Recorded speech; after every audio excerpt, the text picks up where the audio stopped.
Hello बच्चों, let's see the question. The question says explain Poiseuille's formula and derive it by using the method of dimension. तो question में क्या बोला है हमें? क्वेश्चन में बोला है कि Poiseuille's formula को एक्सप्लेन करो और डिराइव करो उसका formula by using method of dimensions. इस क्वेश्चन का की कॉन्सेप्ट क्या होगा? की कॉन्सेप्ट हम जानते हैं Poiseuille का स्टेटमेंट क्या होता है. लेट अस कंसीडर कि ये मेरा एक ट्यूब है, ठीक है. तो जो वॉल्यूम फ्लो रेट होगा इस ट्यूब से, और ये क्या हो रहा है, लिक्विड फ्लो हो रही है कुछ इस तरह से. तो इसका जो वॉल्यूम फ्लो रेट होगा वो किसके किसके प्रोपोर्शनल होगा. एक तो वो रेडियस ऑफ द ट्यूब के प्रोपोर्शनल होगा, ठीक है. सेकंड, वो प्रेशर ग्रेडियंट के प्रोपोर्शनल होगा. प्रेशर ग्रेडियंट क्या होता है? बेसिकली जो इनिशियली और फाइनल प्रेशर्स का डिफरेंस होता है उसको हम प्रेशर और चेंज इन प्रेशर के बराबर लिखते हैं, और upon length of the tube into eta यानी कि विस्कोसिटी के बराबर. तो इन सब के प्रोपोर्शनल हो जाएगा. अगर हम इसको अगर प्रूफ करें कि जो मेथड ऑफ जो फॉर्मूला होगा पोइसलॉक्स का यूजिंग मेथड ऑफ डिवीजन, तो हम जानते हैं कि जो V होता है वो वॉल्यूम फ्लो रेट हो जाएगा. V हो जाएगा वॉल्यूम फ्लो रेट.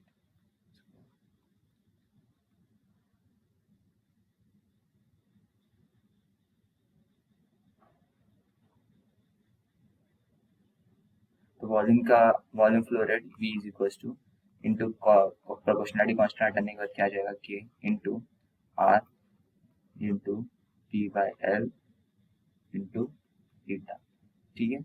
तो हम जैसे जानते हैं वॉल्यूम को हम लिख सकते हैं बाय यूजिंग डायमेंशन से, हो जाएगा L cube T inverse is equals to K.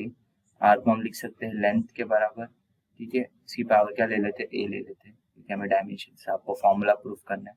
P pressure को हम लिख सकते हैं ml m L minus 1 T minus 2 divided by नीचे आ जाएगा L, ठीक है. और ईटा को हम लिख सकते हैं, ईटा को लिख सकते हैं m L minus 1 T minus 1, और इसकी पावर आ जाएगा C के बराबर, ठीक है. अगर हम देखें कंपेयर करें, पहले तो हम पहले m के लिए कंपेयर करते, तो m कहाँ से मिल रहा है हमें, ये b ले लेते हैं. तो ये यहाँ से मुझे m मिल रहा है, तो ये हो जाएगा b प्लस सी, ठीक है. ये किसके बराबर हो जाएगा, लेफ्ट हैंड साइड में कुछ भी नहीं यानी कि 0. सिमिलरली l के लिए अगर ले हम लोग, तो l के लिए क्या क्या मिलेगा, l के लिए मिल जाएगा फर्स्ट से मिल रहा है a, सेकंड से मिल रहा है -2 का b, और थर्ड से मिल रहा है c. किसके बराबर है, लेफ्ट हैंड साइड में है 3 के बराबर, ठीक है.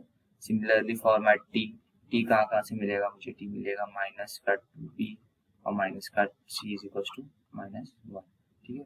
अगर यहाँ से अगर हम देखें तो यहाँ से क्या पता चल रहा है, b is equal to minus C के बराबर है. तो इसको हम क्या करते हैं, इसको हम ना ये t के इसमें डाल देते हैं, तो यहाँ से मुझे क्या मिलेगा, यहाँ से मुझे b की वैल्यू मिल जाएगी. तो इसको अगर डाले तो -2b और -2b और सी की वैल्यू डाल देते हैं के बराबर, तो हो जाएगा प्लस का b इक्वल टू माइनस का 1. तो यहाँ से मुझे b की वैल्यू मिल जाएगी 1 के बराबर, ठीक है.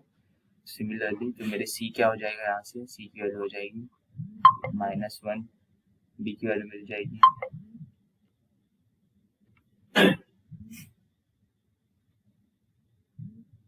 तो c हो जाएगा मेरा b की वैल्यू 1 है, तो c हो जाएगा -1 के बराबर, ठीक है.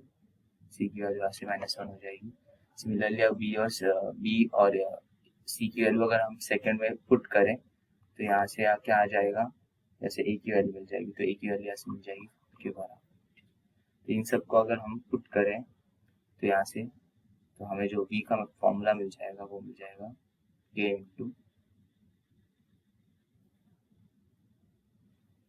इंटू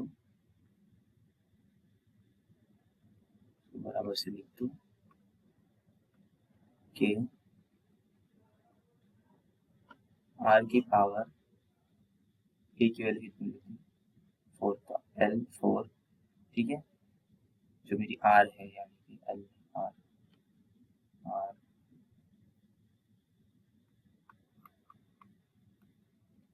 जो मेरी r है उसकी पावर कितनी थी, मुझे पता है उसकी पावर, मुझे फाइंड आउट किया मैंने, a की वैल्यू वो है 4 के बराबर, ठीक है.